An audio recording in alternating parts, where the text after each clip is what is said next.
Right now, someone is deciding what you want before you even know it. Every time you shop online, subscribe to a service, or order from a menu, there's an invisible hand guiding your choices. And it works so well that you never even notice it happening. I'm going to show you exactly how they do it using a psychological trick called the decoy effect. And by the end, you'll be able to spot it in your own life. And here's the thing, the third method I'm going to share with you is the one that changes everything. Most people think they understand this trick after hearing about the classic examples, but they're missing the real reason it works. So grab a drink, get comfortable, and let's pull back the curtain on one of marketing's best kept secrets. All right, let's start with where it all began. Back in the early 1980s, researchers at Duke University ran an experiment that would change how we understand human decision making forever. They had people choose between two subscription options for The Economist. One was digital access only for $59 a year. The other was print edition only, also $59 a year. Pretty evenly split, right? Then they added a third option, print and digital together, same $59. Suddenly, almost nobody chose the print only option anymore. In fact, the combo subscription was chosen by 68% of people. 68%. The researchers ran this study multiple times with different groups, and the results held every single time. Nobody told these people to change their minds. They just did. That third option is called the decoy, and it's one of the most powerful tools in any marketer's arsenal. Here's why it works so well. The print only subscription looked exactly the same as before. The price didn't change. Nothing about it got worse. But by adding the combo option, they made print only look like a strictly worse deal. You weren't comparing print only to digital only anymore. You were comparing it to print and digital. And suddenly, choosing print only felt like leaving money on the table. That shift in feeling is the whole game. The marketer didn't change the product. They changed what you were comparing it to. And that changes everything about the decision. This is why you see this trick everywhere in pricing. Movie theater popcorn is a perfect example. The small is $8, the medium is $10, the large is $12. Most people look at those prices and think the large is the obvious choice. It's only $2 more than the medium, and you get so much more popcorn. But here's what the theater knows, the large bucket holds nearly 3 times as much popcorn as the medium. Nobody needs that much popcorn. You're buying it because the price difference feels negligible compared to the quantity difference. The medium isn't there because people should choose it. The medium is there to make the large look like an incredible deal. And it works every single time. Now, here's where most people stop listening. They think they get it now. Bad option, good option, obviously the good option. Case closed. But that's not why I'm telling you this, because understanding the decoy effect on the surface is like understanding fire exists. Knowing it burns things isn't the same as knowing how to build with it. The real power of the decoy effect isn't about making a bad option look good. It's about something much more subtle. It changes what question you're actually answering. Think about that for a second. Without a decoy, when you make a purchase, you're asking yourself, is this worth it? That's the real question. Is the value I'm getting equal to or greater than the price I'm paying? But when a decoy is introduced, your brain switches tracks. You stop asking, is this worth it? And start asking, which one is better? Those are completely different questions. And here's the problem. Which one is better is much easier to manipulate than is this worth it? Because you're no longer evaluating against your actual needs. You're evaluating against a comparison that someone else designed. Let me give you an example that nobody talks about. Streaming services do this brilliantly with their subscription tiers. Netflix has their standard plan at $15.49 per month and their premium plan at $19.99 per month. When you look at those two options, the standard plan feels like the obvious sweet spot.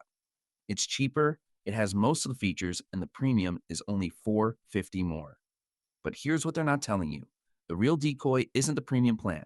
The decoy is the question in your head about whether the premium plan is worth $4.50 more.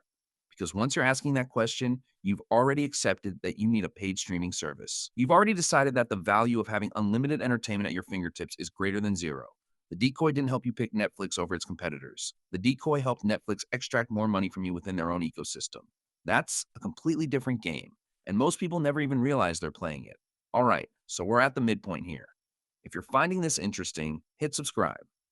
I put out videos like this every single week, and the next one is even better. Now, here's the one I've been saving for you. The thing that nobody talks about, but it's the real reason the decoy effect is so devastating. Think about this. The decoy effect works best when you don't know what's happening. That seems obvious, right? But here's what nobody tells you. The decoy effect works best when the decoy itself isn't even an option you'd consider. Wait, what? Let me say that again, because I know it sounds strange. The decoy effect is most powerful when the third option is something you'd never choose on its own. Because when the decoy is obviously ridiculous, it stops working. If a movie theater tried to sell you a bucket of popcorn the size of a dump truck, You'd laugh and order the regular large. The trick only works when the decoy feels like a reasonable option that's just slightly worse than the one they want you to buy. But here's the part that will blow your mind. What if the decoy isn't an option in the decision at all? What if the decoy is your current situation? Think about the last time you upgraded something. Maybe you upgraded your phone storage. Maybe you upgraded your hotel room. Maybe you upgraded your flight to first class. In each case, you probably felt like you made a smart choice. You got more, and it didn't cost that much more. But what were you comparing? If you're like most people, you were comparing the upgrade to the base option, not to what you actually needed. The base option is the decoy.